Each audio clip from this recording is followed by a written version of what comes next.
Amen. Bagaimana kabar saudara? Puji Tuhan.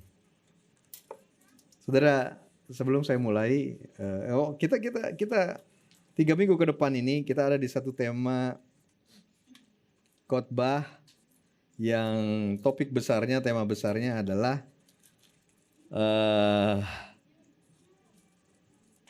think outside the box. Berpikir di luar masalah uang, lebih jauh dari masalah uang. Dan saya mau mendorong saudara untuk dengar khotbah kebaktian pertama. Khotbah kebaktian pertama tadi luar biasa, Pastor John yang menyampaikannya sangat memberkati saya. Dan saya percaya juga akan memberkati saudara sekalian. Jadi 3 minggu kita akan belajar apa yang Yesus ajarkan mengenai kekayaan, mengenai harta, mengenai uang di dalam kitab Lukas. Begitu. Dan saya beri judul khusus untuk hari ini.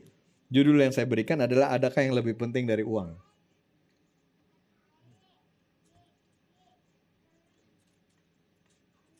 Yang pasti uang itu sangat penting. Betul ya? Ada yang katakan uang itu tidak penting, uang itu sangat penting. Betul. Untuk sekolah, pendidikan kita, pendidikan anak-anak kita, pendidikan saudara, penting kan saudara punya uang. Untuk biaya kita berobat, kalau kita dirawat, kita sakit, kita dirawat di rumah sakit. Untuk kita berlibur juga, kita perlu berlibur juga. Jadi saya tetap mau mengatakan bahwa uang itu sangat penting. Jangan saudara salah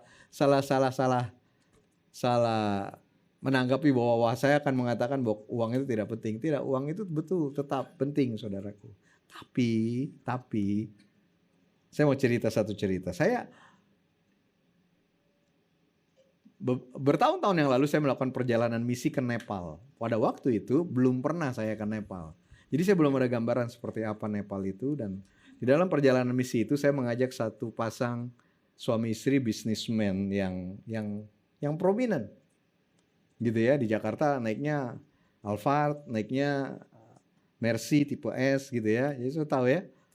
Dan saya ajak, dan pasangan ini semangat mau ikut saya ke Nepal. Sampai di Nepal saya waduh. Saya nggak nyangka keadaannya sesederhana ini. Debunya luar biasa, lalu lintasnya seperti kalau saudara nonton di film-film India itu. Wah, saya pikir. Terus yang lebih saya kaget, tidak ada transportasi umum yang buat saya cukup representatif. Bukan saya mau menjelek-jelekan Nepal, bukan ya. Dan ini juga bertahun-tahun yang lalu gitu. Jadi waktu itu transportasi umumnya itu kita, saya lupa namanya apa, tapi mobil kecil mungil 1000 cc gitu. Saudara bisa bayangin gak kira-kira ya? Tapi mobilnya bukan mobil seperti sekarang, zaman dulu, mobil yang dulu gitu loh, kecil mungil 1000 cc.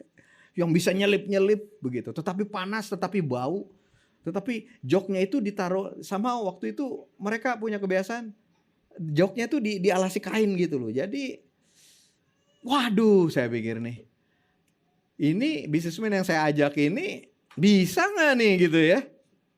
Gitu. Jadi nggak enak hati juga. Terus saya katakan, waduh Pak, sorry nih ya, ternyata begini ya transportasinya gitu loh. Tapi kemudian ini saya belajar dari bisnismen itu. Dia bilang begini, Pak, pada waktu saya mulai bisnis, saya punya cita-cita, saya punya keinginan. Satu waktu saya mau beli Mercy tipe S. Gitu. Saya udah bayangkan kalau saya bisa beli Mercy tipe S, wah itu akan jadi kebanggaan, itu bisa saya nikmati, itu akan memberi kepuasan, wah jadi luar biasa deh. Gitu. Dan dia sampai kepada situasi itu di mana dia bisa beli. Dan dia beli Mercy tipe S itu saudaraku. Dia katakan, saya beli, akhirnya sampai ke situ Pak. Saya bisa beli dan saya beli Mercy tipe S. Dan pada waktu saya dapatkan mobil itu, datang ke rumah saya dan saya pakai mobil itu, betul ada kebanggaan. Wah ada kepuasan. Dan saya naik, wah betul nyaman banget. Tapi cuma beberapa bulan. Setelah itu, ini kata-kata dia bukan kata-kata saya ya. Saya gak punya soalnya Mercy tipe S kan. Saudara kenapa jangan tegang gitu loh. Dan jadi dia bilang betul-betul memberikan kenyamanan, kepuasan yang luar biasa. Tapi cuma beberapa bulan setelah itu biasa aja. Jadi saya kemudian berpikir, wah saya bermimpi bahwa kesuksesan saya diukur oleh ini. Kemudian setelah saya punya, saya naikin. Belum lagi pada waktu itu waktu mobil itu baru dia punya, dia ke gereja yang mobilnya mesti parkir di pinggir jalan, saudara, di daerah Ketapang. Dan hampir selalu, jadi kan enak dong ya dia pakai ke gereja gitu, tapi setiap kali selesai pulang gereja dia keluar, spionnya hilang. Aduh, dia bilang.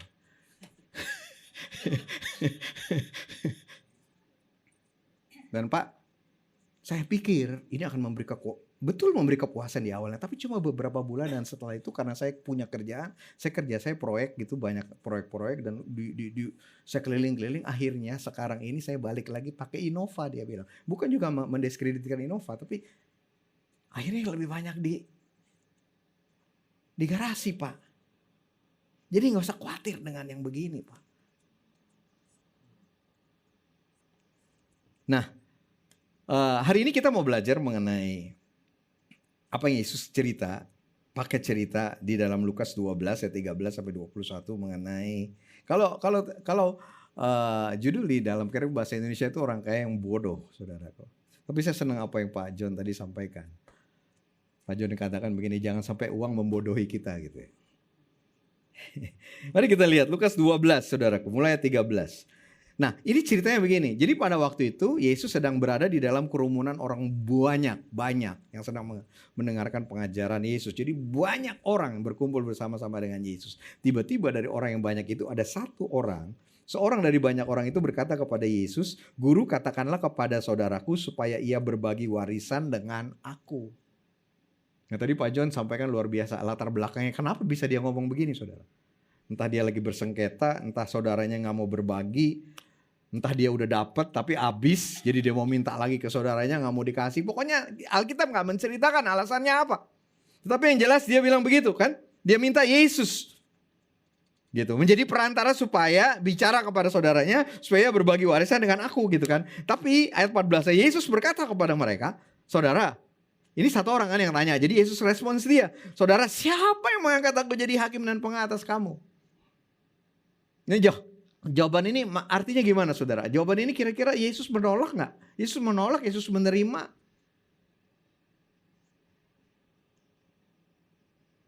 Atau Yesus mau mengatakan bahwa warisan bukan hal yang paling penting?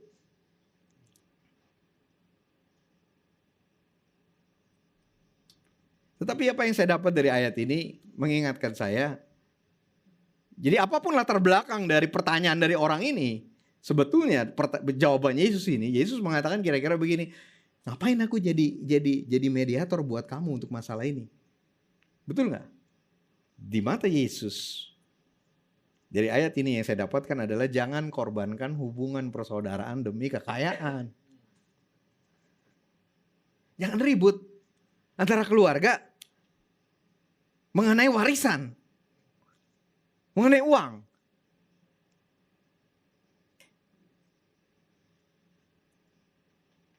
Karena berkat dari Tuhan.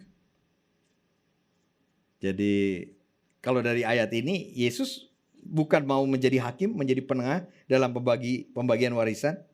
Tetapi seperti buat saya, Yesus mengatakan aku ini sumber berkat, dan berkat ini aku berikan di dalam kesatuan keluarga kamu.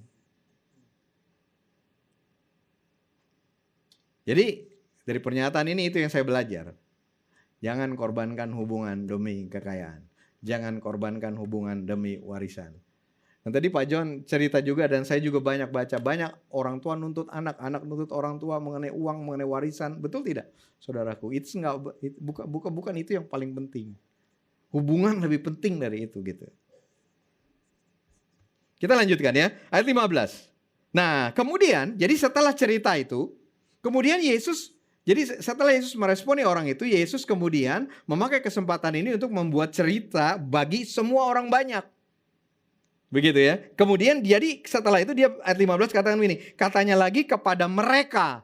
Nah, jadi ayat sebelumnya katanya kepada dia kan, yang bertanya kepada Yesus. Tapi kemudian Yesus memakai cerita ini untuk berkata kepada mereka, kepada semua orang yang hadir pada waktu itu. Katanya lagi kepada mereka, berjaga-jagalah dan waspadalah terhadap segala ketamakan. Gitu. Nah, berarti hati-hati nih, ujung-ujungnya nih akarnya bisa ke sini nih kan sebetulnya. Gitu. Tetapi sebelum kita bicara mengenai ketamakan, saya mau mengatakan dulu bahwa kata-kata Yesus kepada semua orang berjaga-jaga dan waspada terhadap segala ketamakan. Hati-hati, ini godaan buat kita semua untuk menjadi tamak, rakus, serakah. Makanya jaga-jaga, hati-hati, waspada. Itu juga buat saya. Bukan cuma buat saudara, bukan buat saya juga. Jaga-jaga, hati-hati kamu. Waspada dong terhadap segala ketamakan. Apa saudara dalam pengertian saudara? Tamak itu artinya maksudnya apa saudara? Tamak itu bisa berarti ingin dapat lebih. Tamak itu juga bisa berarti ingin dapat semua, gak mau bagi-bagi. Dan di dalam konteks ayat ini, di dalam konteks bahasa Yunani di ayat ini, saudaraku, kata tamak ini berarti nafsu ternyata. Lust, nafsu. Bernafsu akan hal-hal yang sementara. Itu arti dalam konteks ini. Gitu. Hati-hati, jangan sampai kamu bernafsu akan hal-hal sementara. Padahal Allah menyediakan yang terbaik, yang tetap, yang bersifat kekal.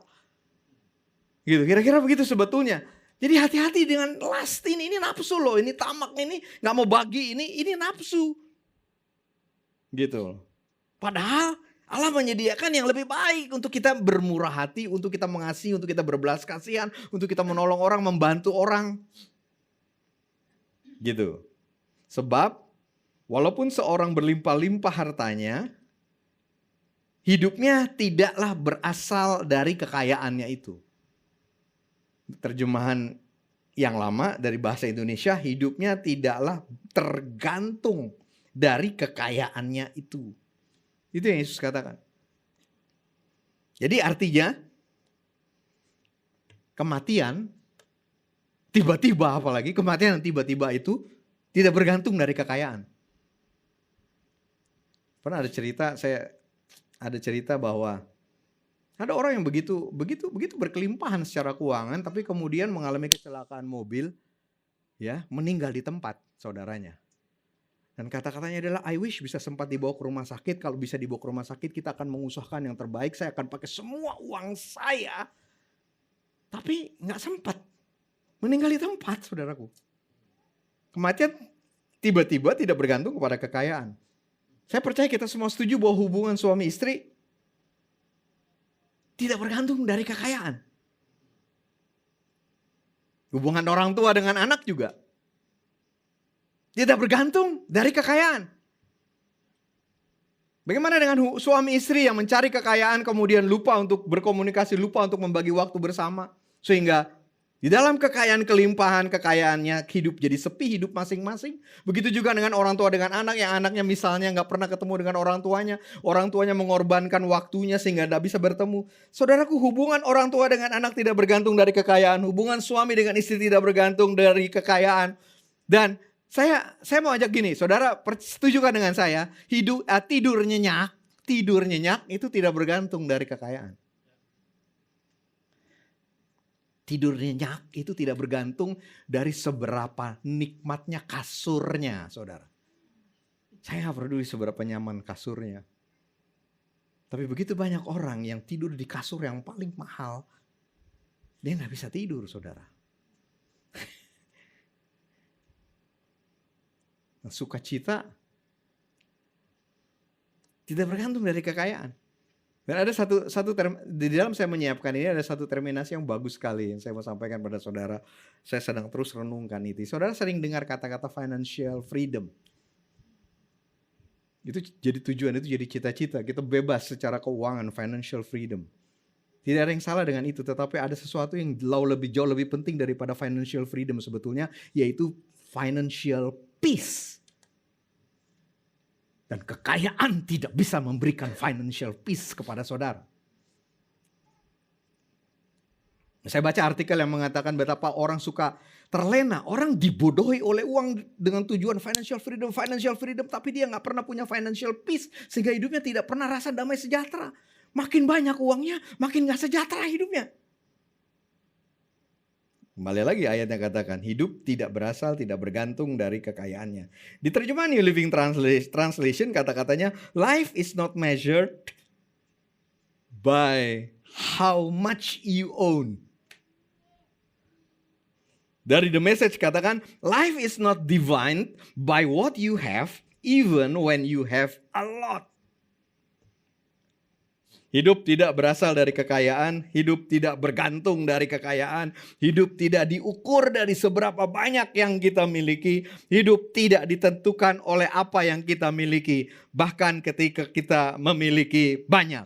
Jadi, saudaraku, hiduplah untuk apa yang paling penting, paling berharga, paling bernilai di dalam hidup kita. Dan uang bukanlah yang paling penting, paling berharga, paling bernilai di dalam kehidupan. Tentu uang penting, sekali lagi saya nggak katakan uang nggak penting. Penting, berharga, bernilai. Tapi saudaraku, banyak yang lebih penting, lebih berharga, lebih bernilai dari uang. Dan ironisnya, saudara, pada waktu kita mengutamakan uang, pada waktu kita jadikan uang yang paling penting, maka yang lain yang sebenarnya lebih penting, yang lebih berharga, itu jadi nggak kelihatan.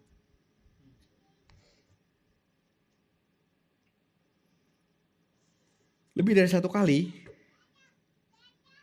saya berusaha mendamaikan pasangan. Oke, ada satu kasus saya harus mendamaikan pasangan yang ribut gara-gara beli Alphard.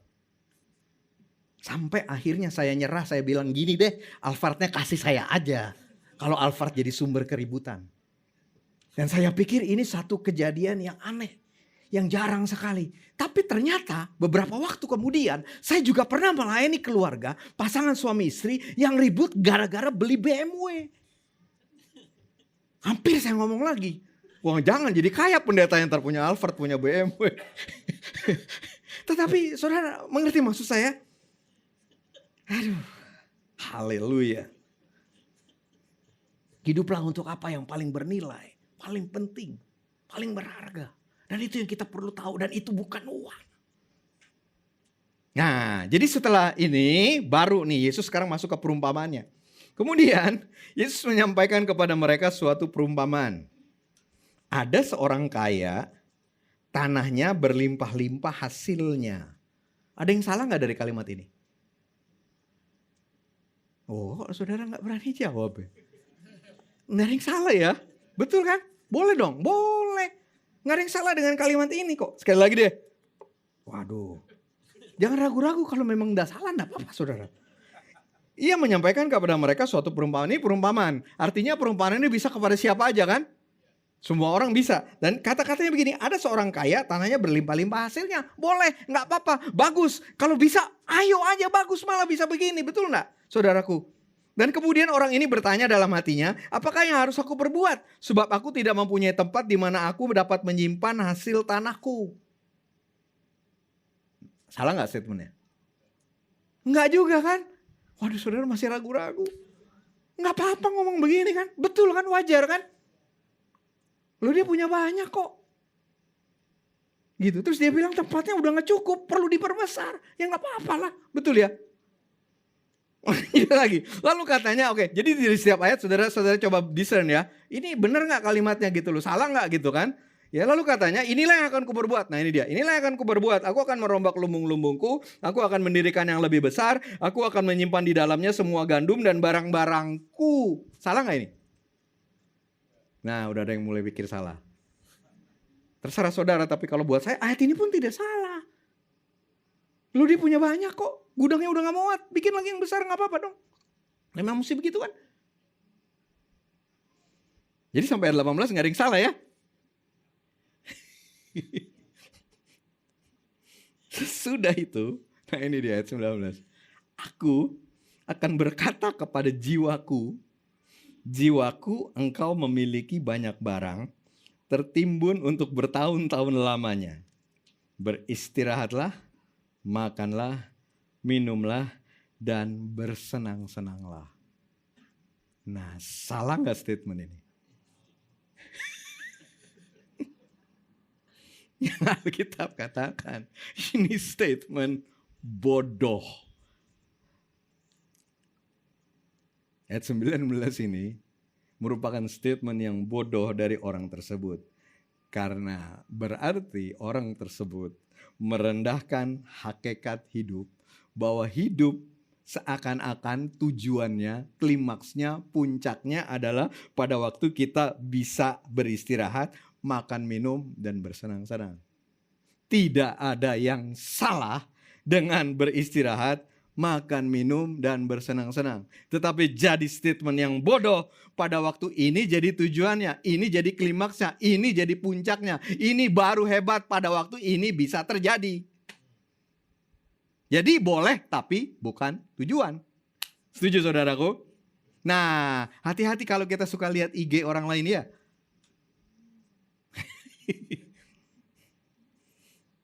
Kita lihat IG, wah si ini bisa punya itu loh. Wah sepatunya begitu, jam tangannya begitu, rumahnya seperti itu, I wish. Wah ini IG-nya ini, saudara, apa IG story-nya isinya jalan-jalan melulu. Terus saya setengah mati kerja, I wish saya bisa seperti dia. Ini sosmed ini banyak loh, ini banyak loh yang seperti ini. Bukan saudara, nggak ada yang di dalam ruangan ini. Oh, nggak ada saudara di dalam ruangan ini. Saya dapat dari luar, saya dapat cerita dari luar, saudara. Ya, wah enak banget setiap lihat IG dia tuh dia lagi ada di Jepang, gitu ya. Dia lagi ada di Korea, gitu. I wish. Saudara, padahal hal-hal tersebut bukan tujuan hidup, bukan puncak dari kehidupannya. Nah kembali lagi ke dalam konteks orang ini, itu menjadi bodoh karena sebetulnya betapa banyak yang bisa dia lakukan dengan hartanya itu. Tadi Pak John katakan dari ayat 16 sampai 19, ini tadi ayat berapa ya? Udah ayat 16 sampai 19 ya. Pak John tadi katakan di khotbah kebaktian pertama dari ayat 16 sampai 19, kata aku itu ada berapa? 13 kali. Akunya itu 13 kali. Jadi betul-betul untuk aku gitu. Coba saudara hitung ya. Ayat 16 sampai 19 menurut Pak John. Betul bukan menurut Pak John, betul. Tadi kita hitung sama-sama soalnya, baca sama-sama. Gitu ya. Ada 13 kali kata aku. Begitu loh. Jadi pada waktu dia menjadikan ini puncak hidupnya, pada waktu dia jadikan ini yang paling penting, lihat gak saudara? Dia anggap ini yang paling penting, dia kehilangan apa yang sesungguhnya lebih penting.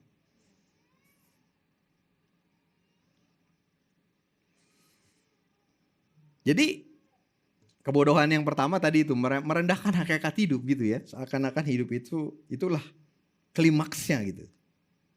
Tetapi juga dari ayat yang kita baca ayat 19 ini, kebodohan yang kedua, ayat-ayat yang statement tadi menyatakan di situ tersirat bahwa Tuhan itu sebenarnya bukan yang utama dalam hidup dia jadinya. Nggak ada kata Tuhan ya di situ ya. Nggak melibatkan Tuhan, nggak berpikir ini kalau Tuhan maunya bagaimana gitu ya. Saudara, statement ayat 19 itu mungkin orang itu mungkin tidak menyangkal Tuhan. Bukan berarti dia menyangkal Tuhan, enggak. Bukan berarti dia menyangkal kehadiran Tuhan, bukan berarti dia menyangkal kuasa Tuhan. Tetapi apa yang gagal dia lakukan adalah dia tidak menjadikan Tuhan sebagai yang terpenting. Karena sebenarnya bahkan istirahat dan kesenangan itu bukan bersumber dari hartanya, tapi dari Tuhan. Waktu kita nggak punya harta, kita nggak punya uang, kayaknya itu loh kalau kita sampai di situ kita bisa beristirahat, kita bisa gitu ya.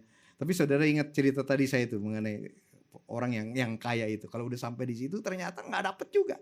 Karena sumbernya bukan dari situ. Yang diandalkan nggak bisa dari situ, tapi Tuhan. Jadi saya jadi ingat pengkhotbah 3:13 nggak ada di sini. Pengkhotbah mengatakan begini, bahwa setiap orang dapat makan, minum, dan menikmati kesenangan dalam segala jerih payahnya. Itu juga adalah pemberian Allah. Nah, orang kaya tersebut balik lagi tidak berkata. Orang kaya tersebut berkata kepada jiwanya kan, bahwa jiwanya dapat beristirahat, makan, minum, bersenang-senang. Karena hartanya yang banyak yang dapat mewujudkannya, dan hartanya yang banyak yang bisa jadi jaminan untuk itu, saudaraku. Padahal Ia mengabaikan fakta serta kebenaran bahwa hidup tidak bergantung pada kekayaan yang banyak. Melainkan kepada Allah, kepada kehendaknya. Dan apa yang sepele dikatakan di ayat 19 tadi itu, sepele banget kelihatannya tapi akibatnya fatal. Karena kemudian ayat 20 firman Allah kepadanya, "Hai engkau orang bodoh, pada malam ini juga jiwamu akan diambil darimu dan apa yang telah kau sediakan untuk siapa itu nantinya." Jadi kesimpulannya dari apa yang kita bicarakan barusan itu bodoh. Bodoh karena hal-hal di atas. Tapi juga bodoh karena kita lihat ayat 21 ya. Ayat 21 katakan gini, "Demikianlah jadinya dengan orang yang mengumpulkan harta bagi dirinya sendiri." Bodoh bagi orang yang mengumpulkan harta bagi dirinya sendiri. Terjemahan dari The Message katakan, "That's what happens when you fill your barn with self." Semuanya mengenai dirinya, gudangnya dirinya, hatinya dirinya, semua mengenai dirinya. Dan bukan dengan Tuhan. Ayat 21 ya, saya baca lengkapnya begini. "Demikian jadinya dengan orang yang mengumpulkan harta bagi dirinya sendiri, jikalau ia tidak kaya di hadapan Allah." Nah ini dia, kaya di hadapan Allah. Dalam New Living Translation ayat ini berbicara begini. "Yes, a person is a fool to store up earthly wealth, but not have a rich relationship with God." Tidak kaya di hadapan Allah dari New Living Translation artinya dikatakan rich relationship with God. Kaya di dalam hubungannya dengan Tuhan. Dan ini yang saya mau sampaikan kepada saudara. Saya tidak mengatakan saudara tidak boleh kaya. Saya juga tidak mengatakan masalah sebenarnya akarnya adalah uang. Tapi saya mau mengatakan pesan firman Tuhan mau mengatakan mendorong kita. Mari kita kaya di dalam hubungan kita dengan Tuhan. Hubungan yang kaya di dalam Tuhan adalah hubungan yang penuh dengan pengampunan Tuhan kok. Kedamaian dari Tuhan. Keselamatan di dalam Dia oleh iman. Itu yang disediakan Tuhan bagi kita.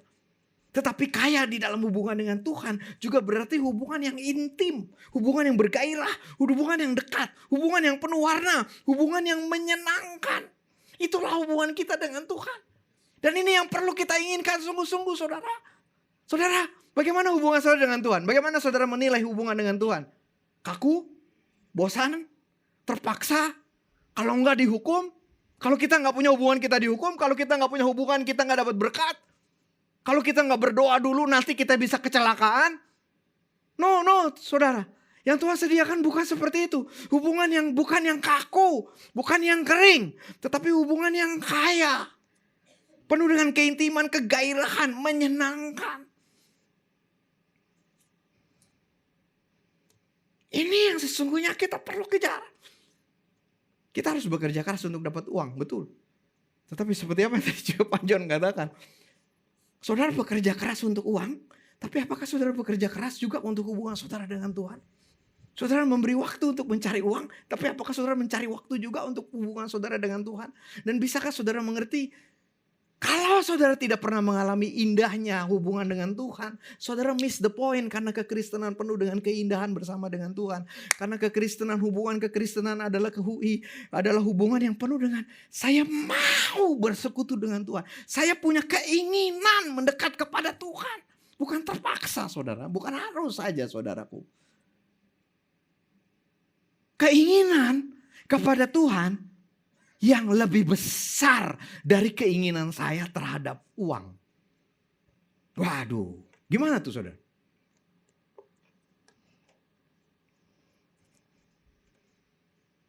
Dan ini yang sesungguhnya Tuhan sediakan. Kenikmatan yang lebih besar dengan Tuhan daripada kenikmatan dengan harta saudara. Sehingga saya mau mengajak kita untuk mengganti keinginan kita yang begitu besar terhadap uang kalau ada di dalam ruangan ini. Mengganti keinginan yang begitu besar terhadap uang menjadi keinginan yang begitu besar terhadap Tuhan. Itu lebih penting. Itu lebih berharga. Dan saya tahu ada ayat yang mengatakan begini. Carilah dahulu kerajaan Allah, maka semuanya akan ditambahkan kepadamu. Ujung-ujungnya semua juga ditambahkan kepadamu. Iya kan? Tapi jangan karena mau mendapatkan semuanya itu, jadi kita cari Tuhan. Salah motivasinya. Tapi ini beneran gitu loh. Ini kebenaran. Makanya disampaikan, cari dulu kerajaan Allah dan kebenaran. Cari dulu Tuhan. Bergairahlah kepada Tuhan. Bangunlah hubungan yang kaya dengan Tuhan. Yang lain itu akan ditambahkan kok kepada kita. Sekali lagi, bukan berarti uang tidak penting. Amen. Saudara, kita nggak bisa kebaktian di sini kalau nggak ada uang yang saudara berikan ke gereja sehingga kita bisa mewujudkannya. Jadi uang penting. Tetapi ada yang lebih penting dari uang. Dan yang saya mau sampaikan melalui cerita ini adalah hubungan lebih penting dari uang. Hubungan dengan orang lain, apalagi dengan saudara kandung, dengan orang tua, dengan anak, itu lebih penting daripada uang.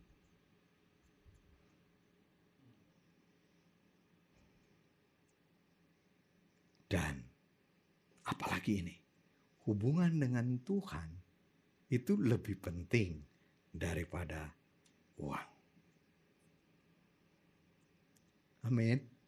Dan Allah ingin banget, ingin sekali. Sorry pakai ingin banget, bahasa Betawi yang keluar. Ingin sekali membangun hubungan dengan kita.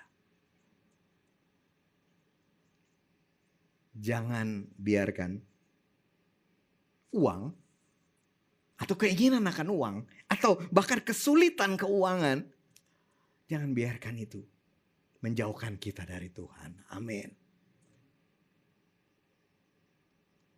Mazmur 42 ayat 2-3, Daud mengatakan, seperti rusa yang merindukan sungai yang berair, demikianlah jiwaku merindukan Engkau, ya Allah.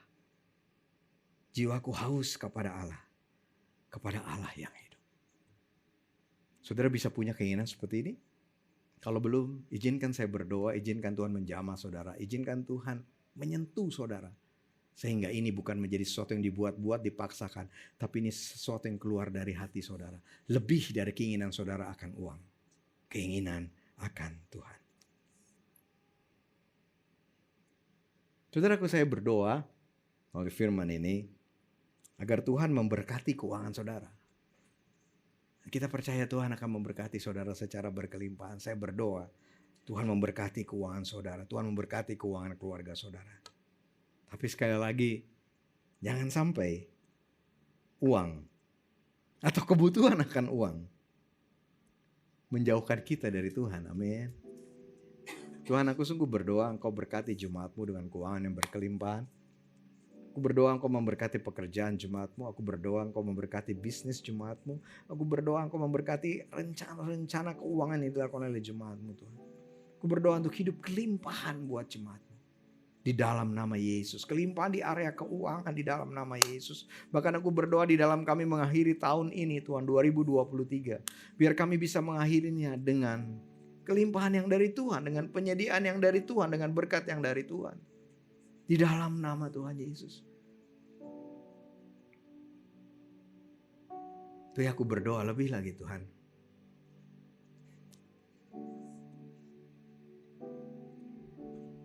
Biar uang, kelimpahan, kebutuhan, kekurangan tidak menjauhkan kami dari Engkau. Tapi sebagaimana apa yang Daud katakan, inilah keinginan kami, kerinduan kami yang sesungguhnya. Engkau. Tuhan, aku berdoa jemaat mengalami, menikmati keindahan, kekayaan hubungan mereka dengan Tuhan. Dan saudara, jika saudara belum pernah mengalami itu, buka hati saudara. Buka hati saudara dan aku berdoa penuhi jemaatmu Tuhan. Dengan hubungan yang indah, yang kaya dengan Engkau. Biarlah hari-hari di depan menjadi hari-hari yang penuh dengan kegairahan dalam hubungan mereka dengan Engkau. Di dalam nama Tuhan Yesus. Biarlah hari-hari di depan menjadi hari-hari yang menjadi pernyataan, yang menjadi manifestasi. Betapa indahnya hubungan dengan Engkau. Ada pengampunan, ada keselamatan, ada pengharapan, ada kekuatan. Biar Engkau nyata Tuhan di dalam hidup setiap hari kami, di dalam nama Tuhan Yesus. Apakah ada di sini saudara yang sedang berselisih, berkonflik dengan saudara kandung, dengan orang tua, dengan anak, atau dengan sepupu, atau dengan keluarga mengenai uang? Izinkan saya mengutip apa yang Tuhan Yesus katakan.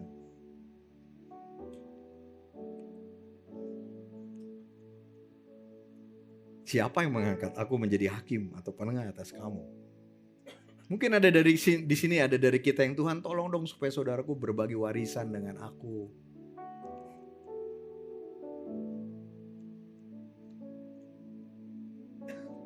Saya tidak katakan warisan tidak penting.